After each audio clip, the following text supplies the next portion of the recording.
مقصد اس کا کیا ہے؟ فرمایا یتلو علیہم آیاتہ، وہ اللہ کا رسول لوگوں کو اللہ کی آیتیں پڑھ پڑھ کر سناتا ہے۔ ایک فریضہ اس کا یہ، اور دوسرا رسول کریم صلی اللہ علیہ وسلم کا فریضہ یہ ہے کہ وَيُزَكِّيهِمْ، اور رسول اللہ صلی اللہ علیہ وسلم نے پاک فرماتے ہیں۔ اور تیسری ذمہ داری آپ صلی اللہ علیہ وسلم کی قرآن نے بیان کی، وَيُعَلِّمُهُمُ الْكِتَابَ وَالْحِکْمَةَ، اور وہ انہیں کتاب اور سنت کی تعلیم دیتے ہیں۔ حضور نبی کریم صلی اللہ علیہ وسلم کی جو اللہ کریم نے ذمہ داریاں اور ڈیوٹیاں قرآن میں بیان کی، ان میں ایک ہے تعلیم دینا۔ تعلیم کا معنی ہوتا ہے سکھانا کوئی چیز۔ ویسے ہمارے یہاں تعلیم کا لفظ موجود ہے، عربی زبان میں تعلیم کا لفظ بہت وسیع ہے۔ کوئی چیز سکھانا، اور سکھانے کے لیے آپ جانتے ہیں بڑی توجہ، بڑی توجہ، یہ بات سیکھنا اور سکھانا بہت ضروری عمل ہے۔ اور کوئی بھی دیکھ لیں زندگی کا کام، میں آپ کے سامنے بول رہا تو میں آج پہلے دن اس طرح نہیں بول رہا، بلکہ پہلے میں نے یہ سیکھا ہے کہ بول رہا۔ کوئی بھی کام سیکھے بغیر نہیں، اور سیکھنا ضروری ہے۔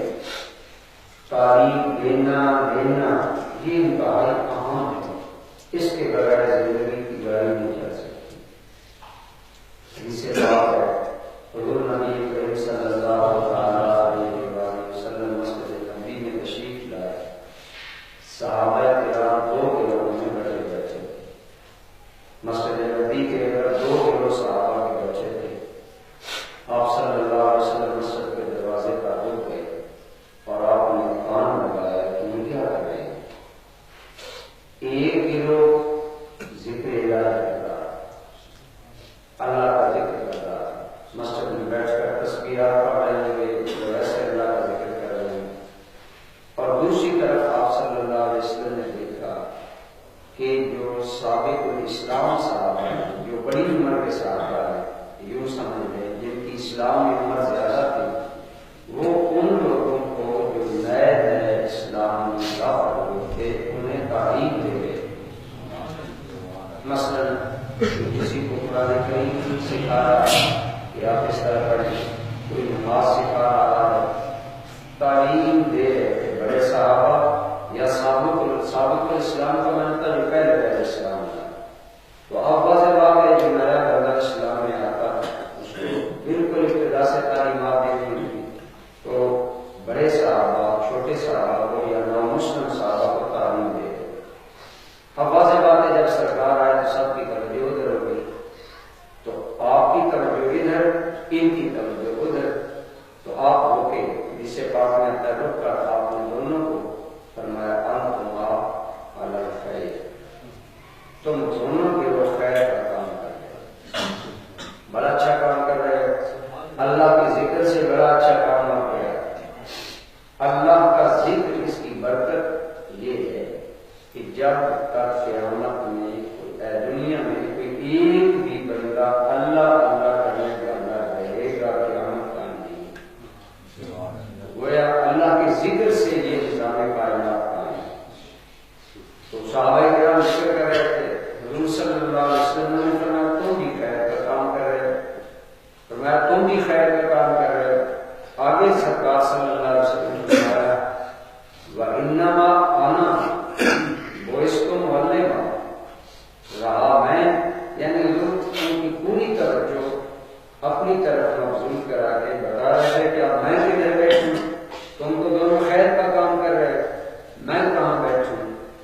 آپ نے فرمایا رہا میں تو مجھے تو اللہ نے صرف معلم بنا کر بھیجا ہے، یہ کہہ کر حضور اس محفل میں بیٹھ گئے جو صحابہ تعلیم دے رہے تھے، یہ تعلیم دے رہے تھے۔ یہ حدیث نقل کرنے کے بعد محدثین نے نتیجہ یہ نکالا ہے کہ حضور صلی اللہ تعالیٰ علیہ وسلم نے ذکر کو بھی خیر قرار دیا، تعلیم کو بھی خیر قرار دیا، سیکھنے سکھانے کو، لیکن خود حضور نے اپنے بارے میں جب فرمایا کہ میں معلم بن کر آیا، یہ فرما کر پھر اس محفل میں بیٹھ گئے جہاں سیکھا سکھایا جا رہا تھا۔ محدثین نے نتیجہ نکالا کہ حضور کی نظر میں ذکر الہی سے بھی اعلیٰ چیز دین سیکھنا اور سکھانا، اس لیے آپ اس محفل میں بیٹھ گئے جہاں دین سیکھا سکھایا جا رہا۔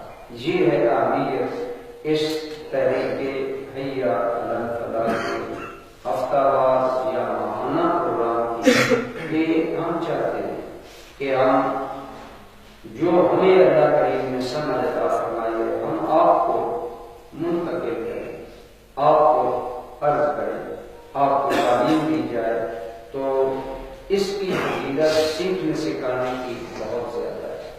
ایک حدیث پاک میں آتا ہے اگر ایک آدمی ایک باب سیکھ لیتا ہے فقہ مسائل کا، مثلا وضو کے مسائل اگر ایک آدمی سیکھ لیتا ہے تو حدیث پاک ہے کہ دوسری طرف اگر ایک آدمی نے 100 رکعت نفل پڑھے، اس آدمی نے وضو کے مسائل سیکھے ہیں تو اس کا یہ وضو کے مسائل سیکھنا ان 100 نوافل کی عبادت سے زیادہ ہے۔ اب 100 نوافل کا کتنا ٹائم لگتا ہے وہ آپ جانتے ہیں، لیکن ادھر اس کا ثواب کیوں زیادہ ہے؟ اس لیے کہ جو چیز آپ نہیں جانتے، ایک بندہ ساری زندگی نماز پڑھتا رہتا ہے لیکن پڑھتا غلط ہے، اس بیچارے کو پتہ نہیں کہ میں غلط پڑھ رہا ہوں، تو وہ تو سمجھ رہا ہے میں نمازی ہوں، میں نے نماز پڑھی، حالانکہ حدیث سے بات ہے کہ بعض ایسے نمازی ہیں جن کی نماز ان کے منہ پر نافذ ہوتی ہے، یہ صحیح ہے۔ بعض نمازی ایسے جن کی نماز ان کے منہ پر نافذ ہے، یہ آپ صلی اللہ علیہ وسلم نے ایسے موقع پر فرمایا تھا جب ایک آدمی آیا، اس نے نماز پڑھی، آپ صلی اللہ علیہ وسلم نے فرمایا سمجھے پہلے کلام کو سمجھے، نماز پڑھو تو میں نماز نہیں پڑھی۔ اس نے پھر نماز پڑھی، پھر آپ نے ارشاد فرمایا پھر نماز پڑھو تمہاری نماز نہیں ہو۔ 3 مرتبہ ایسا ہوا، اس نے کہ یا رسول اللہ صلی اللہ علیہ وسلم جو غلطی ہے پھر مجھے بتائیے۔ آپ نے فرمایا بدترین چوری نماز کی چوری، بدترین چوری نماز کی چوری، اور نماز کی چوری یہ ہے کہ رکوع صحیح نہ کیا جائے، رکوع کے بعد سیدھا کھڑا ہونا ہوتا ہے۔ آپ نے دیکھا ہوگا رکوع میں لوگ جاتے ہیں ایسے اوپر کر گرام زمین پر چلے جاتے ہیں، یہ نماز کی چوری ہے۔ فرمایا یہ نماز کی چوری ہے کہ تم اپنا ماتھا زمین پر یوں لگاتے ہو کأنما ینقر الدیک علی الارض، جس طرح مرغ زمین پر چونچ مارتا ہے دانا اٹھانے کے لیے، تم اس طرح زمین پر سر ٹکاتے ہو واپس آ جاتے ہو، یہ بدترین چوری ہے۔ اور فرمایا ایسی نماز اللہ کو قبول نہیں، اور ایسی نماز بوسیدہ کپڑے کی طرح لپیٹ کر پڑھنے والے کے منہ پر مار دیا۔ اللہ تعالیٰ نے محفوظ رکھی اس چیز، لیکن یہ بھی کیسے پتہ چلے گا کہ ہماری نماز درست ہو رہی ہے، ہماری نماز ٹھیک ہے یا نہیں ہے؟ تو واضح بات ہے یہ باتیں ہمیں سیکھنا پڑے گی، اور جب سیکھنے کے لیے ہم اکٹھے ہوں گے، کوئی سیکھے گا کوئی سکھائے گا، یہ ایسا ماحول ہوتا ہے جسے علمی مجلس کہا جاتا ہے، اور علمی مجلس میں چند ساعتیں بیٹھنا یہ نوافل پڑھنے سے بہت زیادہ افضل ہے۔ اللہ تعالیٰ کی بات بہت زیادہ اللہ رب العالمین کی بارگاہ میں اس کا مقام ہے۔ تو میں یہ کر رہا ہوں کہ حضور نبی رحمت صلی اللہ علیہ وآلہ وسلم کے فرائض میں سے جو اللہ نے آپ کو ڈیوٹیاں دے کر دی تھی، ان میں ایک ڈیوٹی تھی تعلیم، اور آپ صلی اللہ علیہ وسلم پریکٹیکلی صحابہ کو بات تعلیم دیتے۔ ابو داؤد شریف کی حدیث ہے، حضور نبی رحمت صلی اللہ علیہ وسلم نے صحابہ کرام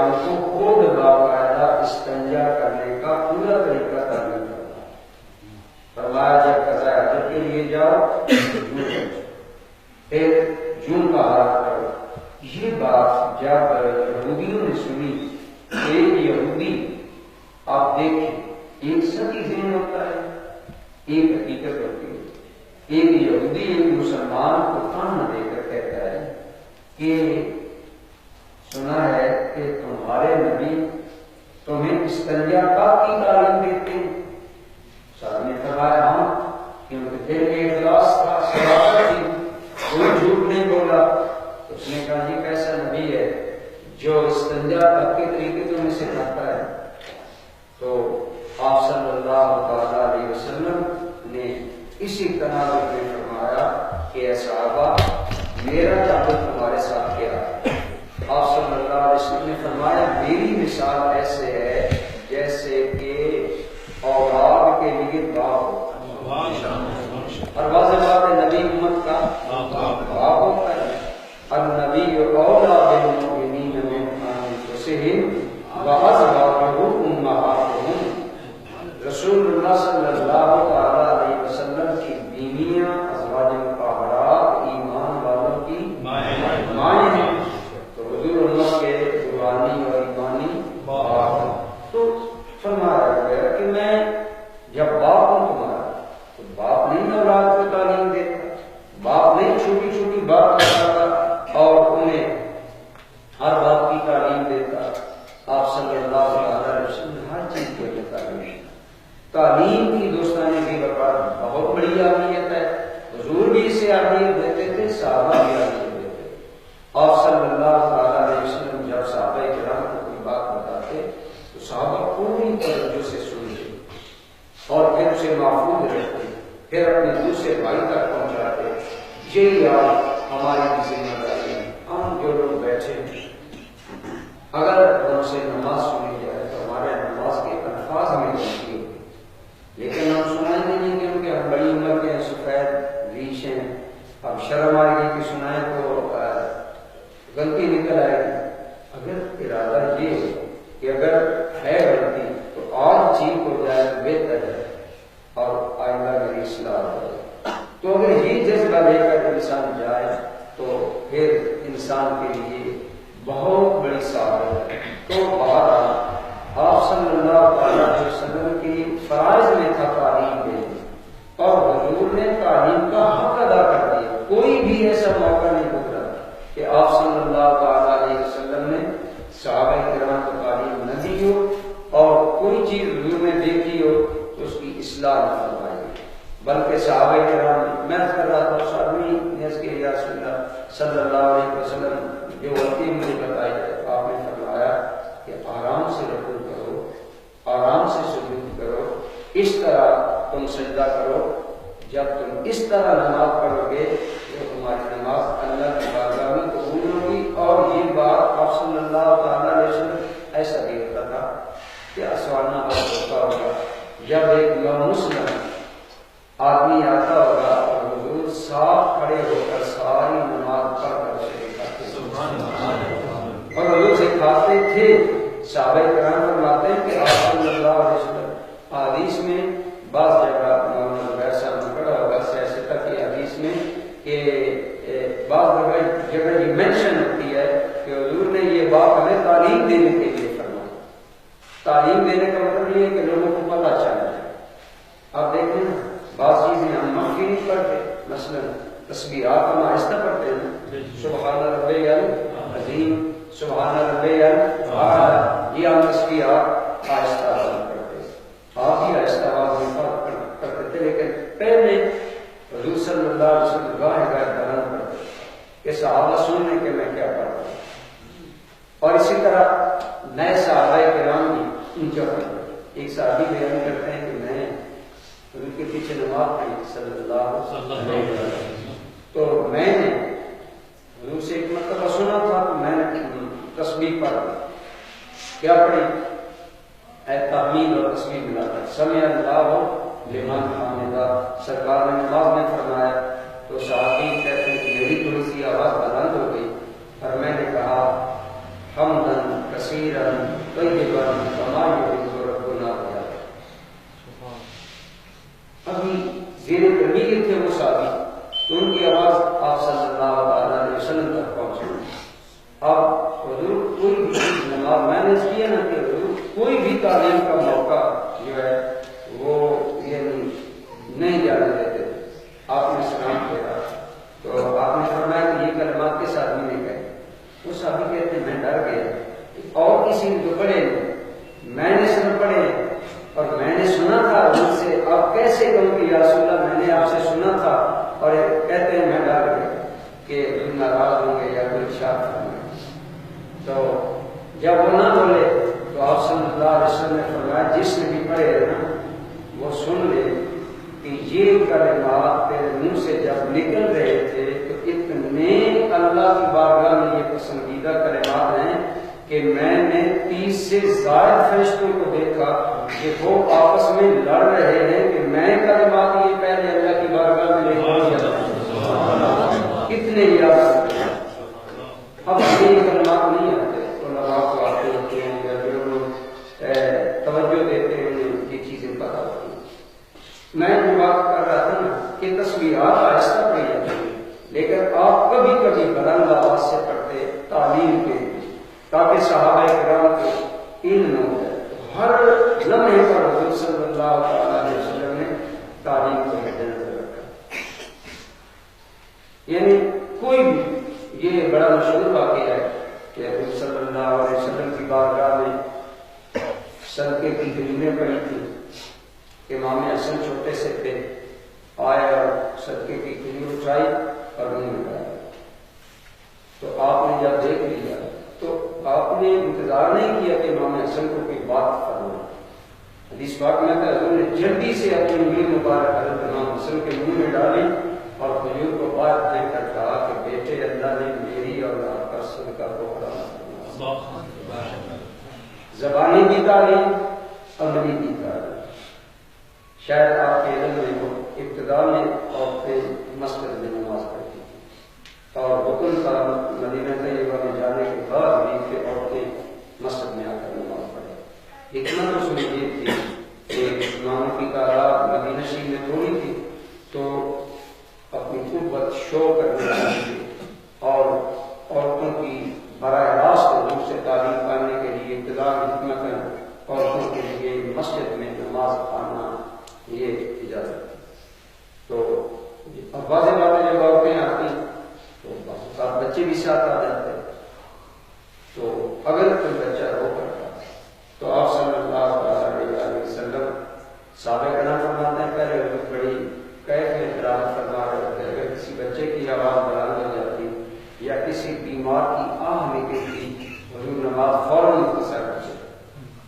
اور ایک تو یہ کہ مختصر کی، پھر ساتھ ہی بتایا کہ جب پیچھے بوڑھے ہوں، بیمار ہوں، بچے ہوں تو نماز لمبی کرنا مناسب نہیں، نماز کو چھوٹا کرتے ہیں۔ گویا صحابہ کرام کو عملاً تعلیم دی۔ ہمیں حضور احمد رحمۃ اللہ تعالی علیہ نے یہ بات ہے کہ ایک صحابی لمبی قرات کرتے ہیں۔ لمبی قرات کی ثابت ہے مختلف نمازوں میں۔ تو وہ صحابی محلے میں امام تھے، تو آپ جانتے ہیں اماموں پر شکایات زیادہ ہوتی ہیں۔ آپ جو مرضی ہے کریں، امام بیچارہ مجھ تک اگر پیڑا لگ رہے تو پریشان ہوتا ہے شروع سے۔ اب اس محلے کے لوگ حضور صلی اللہ علیہ وسلم کی بارگاہ میں آئے، یا رسول اللہ صلی اللہ علیہ وسلم یہ آدمی کو لمبی قرات کرتا ہے، تو آپ نے اسے بلایا اور ایسا فرمان لگے کہ حضور صلی اللہ علیہ وسلم نے صحابی کو یہ فرمایا، یہ تعلیم کے لیے فرمایا انت فتان، کیا تو فتنہ پرور آتی ہے، تو لوگوں میں فتنہ پیدا کرتا ہے۔ گویا حضور کی تعلیمات کا حصہ ہے کہ لوگوں کی کیپیسٹی کہہ لیں، طاقت کہہ لیں، ہمت سے زیادہ اس پر ایسا ہمیں فرمانے لگے کہ نماز جیسی عبادت اگر ایک صحابی لمبی کرے جو مقتدیوں پر بھاری ہو تو حضور سے فتنہ پرور قرار دیں، تو آپ خطاب اتنے لمبے کریں کہ لوگ تنگ آ جائیں، تو یہ کوئی دین نہیں۔ آپ ہماری تربیت اس وقت فرما رہے تھے، ہمیں آپ نے یہ بات ارشاد کی۔ تو بات عرض کرنے کے لیے کہ کوئی بھی موقع آپ صلی اللہ علیہ وسلم سکھانے، صحابہ کرام کو بتانے، اور جہاں بعض اوقات یہ بات ویسے لوگ بات اچھی بھی نہیں سمجھتے، جس طرح عام پیر کو نہیں اتنا ٹوٹا ٹاٹا کرتے تو آپ تو اعتراضات بھی کرتے ہیں، تو میں عرض یہ کرتا ہوں کہ جہاں قابل اصلاح بات ہو وہاں بولنا ہی بلائیں، اور حضور صلی اللہ علیہ وسلم کی سنت ہے، آپ فوراً اصلاح فرما دیتے تھے اور صاف تعلیم دیتے تھے۔ بات پھیلتی چلی جا رہی ہے، وہی تعلیم کی ذمہ داری جو اللہ نے رسول اللہ صلی اللہ علیہ وسلم پر ڈالی، صحابہ کرام نے آگے اس کو نبھایا، صحابہ کرام علاقوں میں پھیل گئے اور جہاں نماز پڑھاتے، جہاں قاضی بن کر رہتے، جو صحابی جس علاقے میں جاتا تھا وہاں کی ساری مذہبی ضرورتیں وہ صحابی پورا کرتا تھا، حضور ان کی اتنی تعلیم کر دیتے تھے۔ مثلا حضرت علی کو بھیجا، حضرت معاذ بن جبل کو یمن میں بھیجا، اور مختلف مقامات پر تاج میں حضرت عبداللہ بن عباس عمر کے آخری حصہ میں تشریف لے گئے۔ اللہ تعالیٰ نے اس دفعہ میں بھی وہاں کی حاضری نصیب فرمائی ہے۔ تو صحابہ کرام جہاں جاتے وہاں ساری ضروریات پوری کرتے، یعنی صحابی قاضی بھی ہوتا، مفتی بھی ہوتا، امام بھی ہوتا، خطیب بھی ہوتا، اور لوگوں کی پوری رہنمائی اور اصلاح کرتا۔ تو آج جتنی ہمیں ضرورت ہے دین کے بارے میں وہ آپ مجھ سے زیادہ بہتر جانتے ہیں کہ ہماری خصوصاً بدقسمتی یہ ہے کہ جو تعلیم بڑھ رہے ہیں، ہمارے کورسز بڑے ماڈرن آ رہے ہیں، جدید، اتنا دینی تعلیم کو، دین کو نصاب سے نکالا جا رہا ہے۔ ہمارے معاشرے کے کثیر بچے اسکولوں میں پڑھتے ہیں، اسکولوں میں دینی تعلیم یا تربیت کا جو نظام ہے، پہلے یہ تھا کہ بچہ جب میٹرک کر لیتا تھا ضرورت کی چیزیں سکول کے نصاب میں موجود ہوتی تھی، وہ پڑھ لیتا تھا، پھر اخلاقیات کی تعلیمات ہوتی تھیں، بڑوں کا احترام کریں، ماں باپ کی خدمت کریں، سچ بولیں، یہ ان پڑھ۔ آج جدید علوم کے نام پر اتنا نصاب ہوتا جا رہا ہے کہ بچے اٹھا بھی نہیں سکتے، لیکن اگر آپ اس کو تلاش کریں تو اس کے اندر اسلامی تعلیم، اسلامی اخلاق و تربیت برائے نام نظر آ رہا ہے۔ ایسی صورت میں جو آپ لوگ باپ بیٹھے ہیں جن کے بچے ہیں، ان کی بھی میں توجہ دلاؤں گا کہ میری ہی نہیں ذمہ داری، مولانا زبیر صاحب کی نہیں ذمہ داری کہ یہ مولوی ہے، داڑھی رکھ رہی ہے تو یہ ہی، یا مولانا رحیم صاحب ہی تربیت کا یا تعلیم کا کام کریں۔ آپ کو اپنے گھر میں بھی اس چیز کو مد نظر رکھنا چاہیے کہ آپ اپنے بچوں کو دین کی طرف راغب کریں، انہیں دین کی طرف بلائیں۔ آج آپ دیکھ لیں ہمارے یہاں کتنے نمازی ہوتے ہیں، یہ دین سے دوری اور بے خبری کی کا سبب ہے۔ تو ہمیں مل جل کر، تو ہم نے آپ کی مسجد میں بھی انشاءاللہ یہ پروگرام ہر ماہ کا آخری دن انشاءاللہ بعد نماز مغرب یہ جاری رہے گا، آپ اس میں شامل ہوں اور اپنے مسائل لائیں، اور ایک انما الاعمال بالنیات، یہ نہیں کرنا کہ پروگرام ہوتا ہے تو ہم ایسے ہی سوال لے جائیں گے، مولانا نے ایک ساتھ جواب نہ دے سکے، تو یہ تو پھر نیت ٹھیک نہ ہوئی نا۔ اس طرح سوال ایسے لائیں جو کہ آپ کی ضرورت کے ہوں، جو آپ کو پیش آتے ہیں وہ یہاں پوچھنے کا فائدہ یہ ہوتا ہے کہ ایک آدمی سوال کرتا ہے تو 40 آدمی جواب سن لیتے ہیں اور وہ بات سمجھ آ جاتی ہے۔ اور العلم بالسؤال والتکرار، علم آتا ہے پوچھنے سے اور پھر اس بات کو دہرانے سے، اور اس طرح صحابہ کرام رضوان اللہ علیہ اجمعین بھی پوچھتے تھے اور کبھی حضور خود سوال کر دیتے تھے کہ بھائی یہ بات کس طرح ہے، اگر کوئی جواب دے دیتا تو ٹھیک، ورنہ آپ صلی اللہ علیہ وسلم خود وضاحت فرما دیتے۔ آپ نے ایک مرتبہ صحابہ سے سوال کیا، بہرحال وہ بات پھر لمبی ہو جائے گی۔ اس طرح آپ اپنے اندر یہ جذبہ پیدا کریں، ایک تو اس پروگرام کو یاد رکھیں، اس میں تشریف لایا کریں، اور اس میں جو بتایا جائے، سکھایا جائے، سمجھایا جائے اس کو یاد رکھیں۔ اگر آپ عمل کریں گے تو یقیناً آپ کی بہتری ہے۔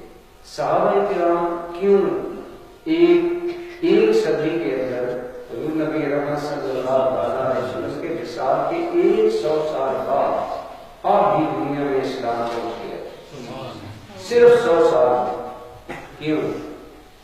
صرف 100 سال میں آدھی دنیا میں اسلام پہنچ گیا. اس کی وجہ یہ ہر صحابی نے سمجھ لیا تھا کہ حضور صلی اللہ علیہ وسلم نے فرمایا اور میرے بعد نبی کوئی پیدا نہیں ہوگا، کوئی نبی نہیں آئے گا، اب یہ کام تم نے کرنا ہے، اللہ کے دین کو کائنات میں پھیلانا. پھر صحابہ اس پر مستقیم ہو گئے، علم سیکھا، سیکھ کر جس علاقے میں گئے وہاں اللہ کے دین مزید آگے لوگوں کو سکھایا. تو آج ہمارا تو ملک بھی اسلامی ہے، ماحول بھی، اور ہمارے ماں باپ بھی مسلمان ہیں. ہمارے لیے تو کوئی مشکل نہیں ہے دین سیکھنا اور دینی مسائل جاننا سمجھنا، لیکن اس کے باوجود ہمارے دین سے دوری یہ بڑی تشویشناک ہے. حضرت فاروق اعظم نے صبح کی نماز پڑھائی تو ایک اجنبی آدمی نظر آیا. یہ بات کئی مرتبہ میں نے کی ہے کہ ان لوگوں میں دین سیکھنے کی کتنی طرف. میرا خیال ہے آج بلوچن والا کی آدمی 1/10% بھی نہیں، اتنی آبادی ہے اس سے 10% بھی نہیں. حالانکہ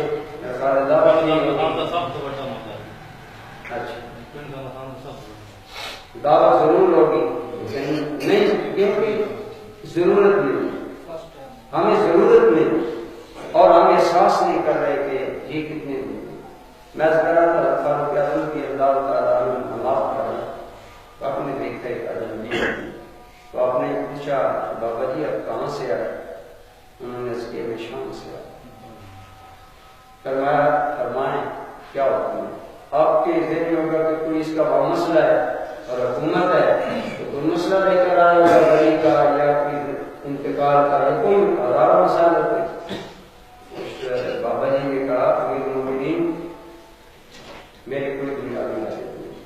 میں شام سے 1 ماہ قبل چلا، اپنی مثال کے مطابق سفر کرتا رہا، مدینہ شریف پہنچا ہوں اور وہاں سے یہاں آنے کی صرف میری ایک ہی غرض و غایت تھی کہ ہم جب نماز پڑھتے ہیں تو اس نماز کے اندر ہم جو تشہد کرتے ہیں نا، التحیات سے لے کر رسول تک، حدیث میں بھی تھوڑے بڑے الفاظ مثلا ہم پڑھتے ہیں نا التحیات للہ والصلوات والطیبات. دوسری حدیث میں المبارکات کے الفاظ ہیں، ایک حدیث میں التسلیمات کے الفاظ ہیں. تھوڑے بڑے الفاظ زائد یہ بات بتایا اور ہیں وہ بھی ٹھیک تھی، لیکن نماز کے کہا کیا کہ اگر اس چیز کو نماز میں شامل کیا جاتا ہے حدیث کے درجے، متواتر، حدیث سے صحیح، حدیث صحیح لذاتے ہی بغیر ہی، حسن، مشہور، متواتر، تو درجہ مشہور تک جو حدیث پہنچی ہو اس سے نیچے والی حدیث میں آنے والی عبارت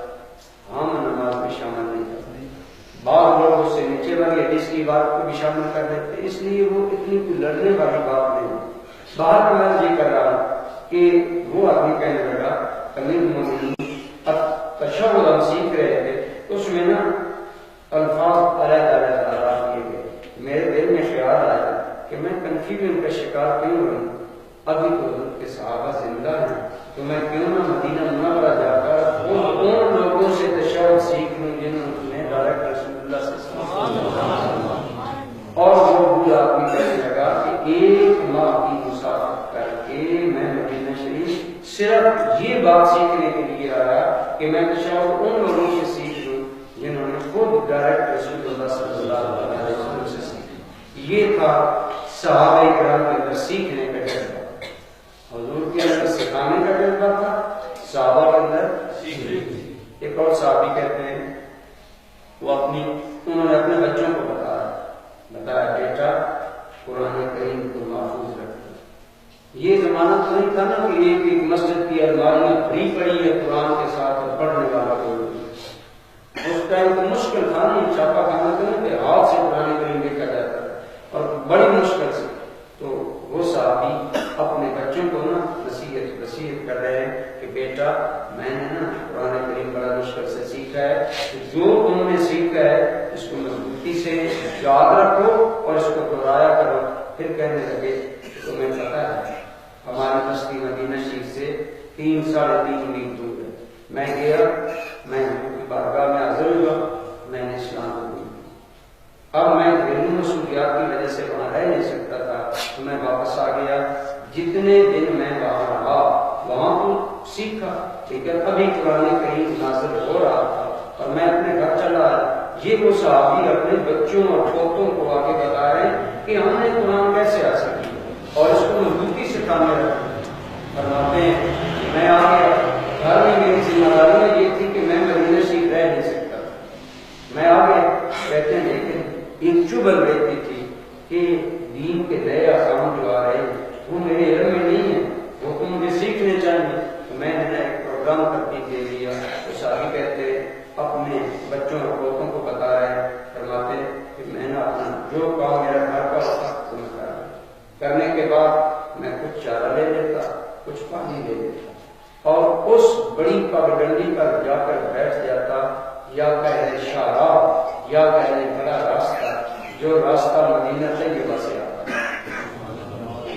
اب مجھے پتا تھا کہ وہاں سے لوگ آتے جاتے ہیں، فرماتے میں وہاں جا کر کسی درخت کے نیچے بیٹھ جاتا، چارہ بھی تھوڑا وقت میرے پاس ہوتا، پانی بھی اتر میں بیٹھتا۔ اگر کوئی سوال آتا نا میں پہلا سوال کرتا آپ مدینہ شریف سے آ رہے؟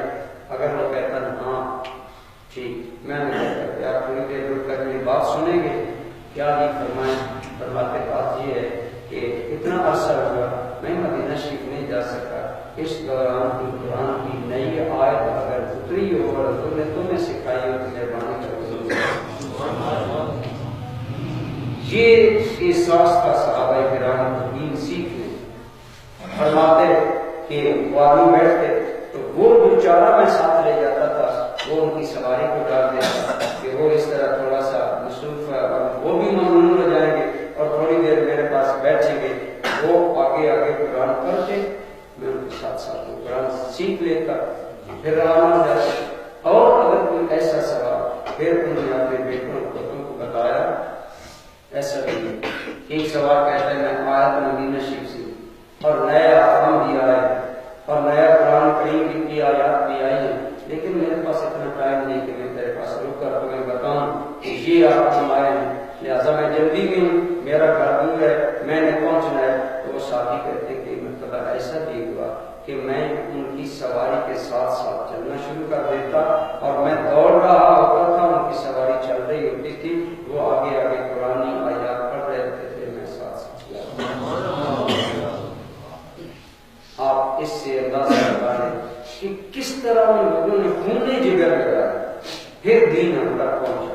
آج ہمیں تو آسان نہیں ہے، قرآن کریم ایک کتابی شکل میں مل گیا ہے، اور اس کے باوجود میں جب بیٹھے اپنے بھائیوں یعنی شرم دلانے کے لیے نہیں، میں بھی بات کا شرمندہ ہوں کہ اگر میں نے قرآن کریم کی زیارت نہیں، لیکن کیا ہم صرف روزانہ ہر مسلمان کا صرف زیارت نہیں کرتا ہے؟ پڑھنا تو درکنار، کیا ہم صرف زیارت نہیں کرتے؟ حالانکہ قرآن کریم کا حق ہے ہم کا کہ ہم قرآن کریم کی تلاوت کریں، اس کو پڑھیں، سمجھیں، اور نہیں کچھ نہ کچھ تو زیارت کریں، لیکن آپ جو ہے آپ مجھ سے زیادہ بہتر ہیں۔ یہ تھا صحابہ کرام کا انداز دین کی طرف کی، اس قدر دین کی طرف کی کہ حضرت عبداللہ ابن عباس رضی اللہ تعالیٰ عنہ، اب یہ کام ہے آپ سارے جانتے ہیں، رسول اللہ صلی اللہ علیہ وسلم کے حقیقی چچا دادا خاندان نبوت کے چشم چراغ ہیں اور بہت بڑی قداوت شخصیت ہیں صحابہ۔ فرماتے ہیں مجھے ایک مرتبہ پتہ چلا کہ فلاں آدمی کے پاس ایسی رسول اللہ کی حدیث ہے جو ہمارے پاس نہیں۔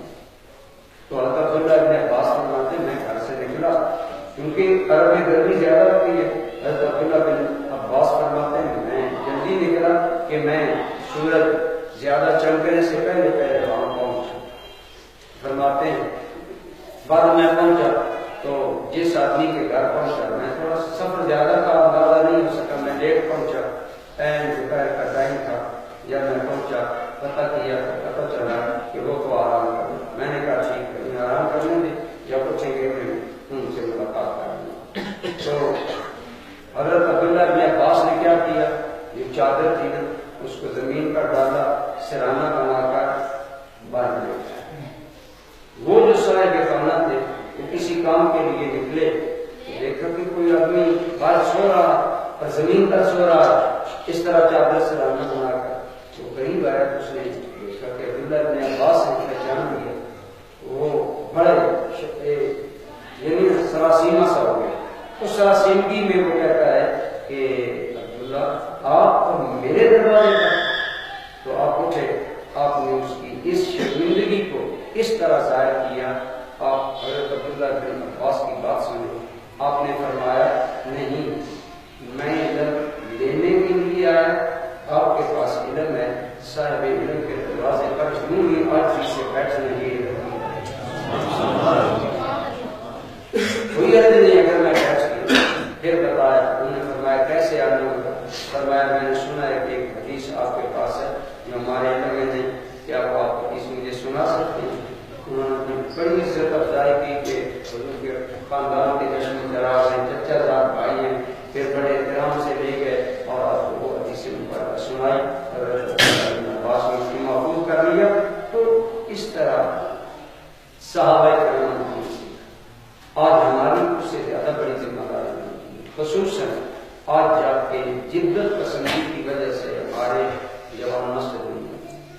ابھی ہمارے ہی گھر کے بچے جا رہے ہیں مسجد کے پاس سے جا رہے ہیں، یا انہیں خود احساس نہیں، یا تک ہماری دعوت نہیں پہنچی، یا ہمارا ماحول ایسا ہے کہ ہم ادھر نہیں آ رہے. تو میں آپ سے عرض کروں گا کہ یہ ہماری کتنی بڑی سعادت ہے، کتنی بڑی خوش قسمتی ہے اگر ہم سمجھیں. آپ کہیں گے کیا؟ یہ کہ پہلے نبی آتے تو ان کا پیغام آگے نبی پہنچاتے، لیکن حضور صلی اللہ علیہ وسلم نے فرمایا میرے بعد نبی کوئی نہیں آئے گا. یا رسول اللہ پھر اسلام قیامت تک کیسے رہے گا؟ فرمایا میرے دین کو لوگوں تک میری امت پہنچائے، میری امت کے لوگ پہنچائے، علماء پہنچائے، میری امت کے لوگ پہنچائے. ہم سب کی مشترکہ ذمہ داری ہے کہ ہم کوئی دین سمجھیں، سیکھیں. آپ کی وجہ سے ایک بھی اچھی کوئی بات آگے چلی گئی، یقین جانے آپ کی ایک بات کی. آپ فرمائیں ہم بزرگوں کی دعا کے اثر کے کار رہیں گے، بزرگوں سے دعا کروانے جاتے ہیں. میں نے ایک دو جگہ یہ بات بڑی ہائی لائٹ کرتی تقریر میں، عام تقریر میں، جہاں پھر ہے ہی ماں باپ، وہاں میں نے انہوں نے کہا کہ ہم سیاسی جاتے ہیں جی کہ حضرت صاحب سے دعا کروا کرائیں گے، میرا شیخ جائیں گے جی حضرت صاحب سے دعا کروائیں گے. میں نے کہا فرمایا کہ کیا کسی ولی کی دعا اعلیٰ ہے یا نبیوں کے نبی کی دعا؟ تو حضور صلی اللہ علیہ وسلم ایک دعا ہمیں سب کو دے کر گئے. اب بھائی یہ ہمارا کام ہے کہ ہم دعا حاصل کریں. حضور نبی کریم صلی اللہ علیہ وسلم کے حدیث میں بیان کرتے ہیں بات کو کرو کرتے ہیں، بات کا ٹائم قریب آ رہا ہے. آپ صلی اللہ علیہ وسلم نے فرمایا مدر اللہ علیہ، اللہ میری امت کے اس آدمی کو سرسبز و شاداب رکھے. حضور نبی کریم صلی اللہ علیہ وسلم نے دعا کی، ہم اس پر بہت زیادہ خوش ہیں. ہم کہتے ہیں جی آپ صدا آقا، آپ صلی اللہ علیہ وسلم میں اللہ تعالیٰ تروتازہ رکھے، سرسبز و شاداب رکھے میری امت کے اس آدمی کو. کون سا آدمی؟ من سمع مقالتی، جس نے میری کوئی ایک بات سنی، میری بات سے مراد ہے دین کی بات، میرا کوئی ارشاد سنا، کوئی حدیث سنی، کوئی میرے دین کی بات سنی، پھر کیا ہوا؟ فحافظ آ، اس کو یاد کر دیا، پھر اس کو دل میں اتار لیا. وہاں یہی غیر اچھی طرح یاد کر رہے ہیں، پھر اس کو اچھی طرح مضبوط کر باندھ یہ ہوتا ہے نا، میں بول رہا ہوں آپ سن رہے ہیں، وقتی طور پر تو یاد ہے، باہر نکلتے ہیں تو کہتے ہیں کہ صاحب نے تقریر دیا کام پر یہ آتے ہیں جیسے. ہمارا تو معاملہ یہ ہے آپ صلی اللہ علیہ وسلم میں یاد رکھا، سنی پھر اسے یاد کر لیا اور یاد رکھا. آگے فرمایا پھر اس بات کو کسی دوسرے آدمی تک پہنچایا تو میں مصطفیٰ دعا کرتا ہوں اللہ میرے سنتی کو سرسبز و شاداب. اس سے بڑی اور ہمیں دعا کیا چاہیے؟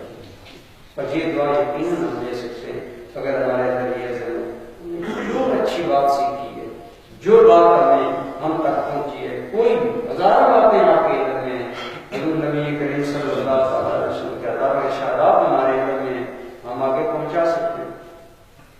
پھر بات سے بات نکل آتی ہے. میں گھر میں ایک بچہ پڑھتا تھا، ہم اسے کہتے ہیں پانی پلاؤ باقی جو کینسر ہے، اس بچے کے منہ سے نکلتا وہ پانی کا گلاس بھی آگے کرتا تھا، بسم بے وقت اس کی روح سے آسان ہوتی، ہم بچوں کو جگاتے ہیں کہ اپنا نماز پڑھیں، بعض بچے نہیں جاتے.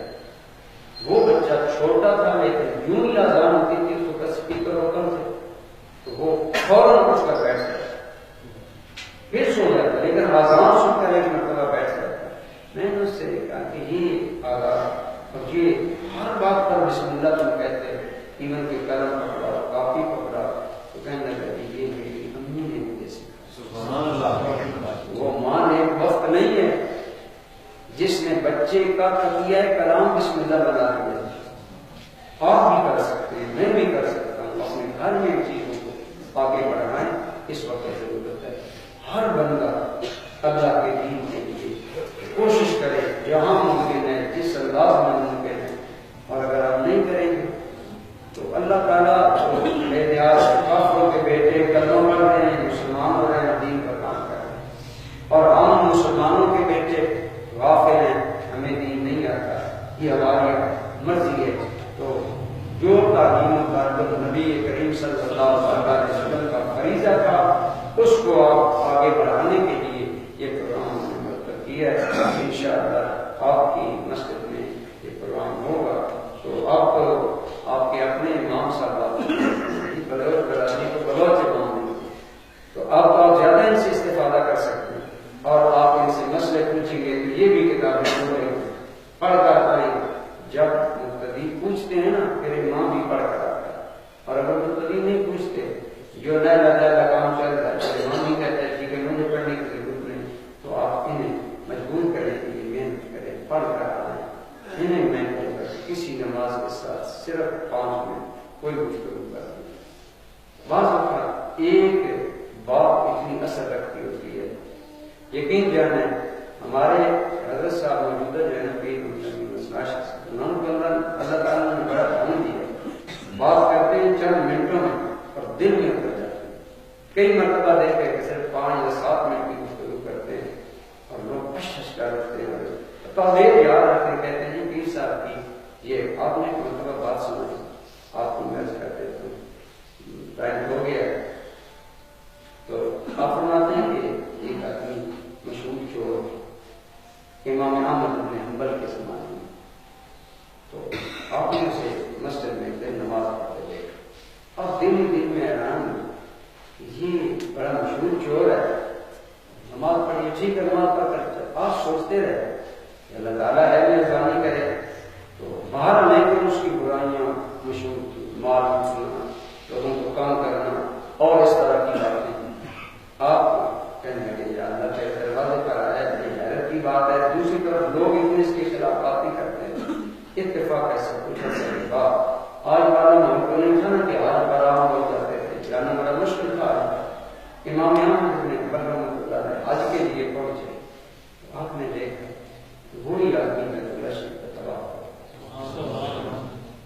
آپ نے فرمایا کہ پہلے میں نے صبر کیا، اب میں اس سے سوال کرنے کا میرے دل میں خرچ ہے. خیر اس نے بھی طواف کیا، میں طواف کر کے فارغ ہو گیا. فرماتے ہیں وہ فارغ ہوا تو میں اس سے ملا، میں نے اس کو کہا کہ یہ نام ہے، اس نے کہا آپ فلاں علاقے سے. اب میں تھوڑی سی بات سنیں گے، تو آپ نے میرے بارے میں الگ سے الگ لوگوں کے سامنے نہیں شکل بیٹھے، الگ بٹھا کر فرمایا یہ باتیں تیرے بارے میں عام مشہور ہے، ڈاکو ہے، چور ہے، لوگوں کو تنگ کرتا ہے، وہ کرتا ہے، یہ ساری باتیں ٹھیک ہے. اس نے کہا ٹھیک. تو آپ نے فرمایا اللہ تعالیٰ نے کرم کیا آپ کو عمل پر آ گیا ہے، تو یہ تبدیلی تیرے اندر کیسے ہے؟ اس نے کہا امام صاحب میں نے ساری باتیں کی ہیں جو آپ کو میں بتا رہا، جو آپ نے بتائی وہ میرے اندر تھی، میں کرتا، لیکن میں نے زندگی پر ایک ذہن میں بات رکھی کہ میں اللہ کے ساتھ اپنے تعلق کے سارے دروازے نہ بند کر دوں، کوئی دروازہ کھلا ہو کہ اگر کبھی رب سے صلح کرنا چاہوں گی بس. نے کہا میں نہ چوری کرتا تھا، میں ڈاکے ڈالتا تھا، میں روٹی کی نیندیں آرام کرتا تھا، میں پریشان کرتا تھا، لیکن نماز میں نے کبھی نہیں چھوڑی.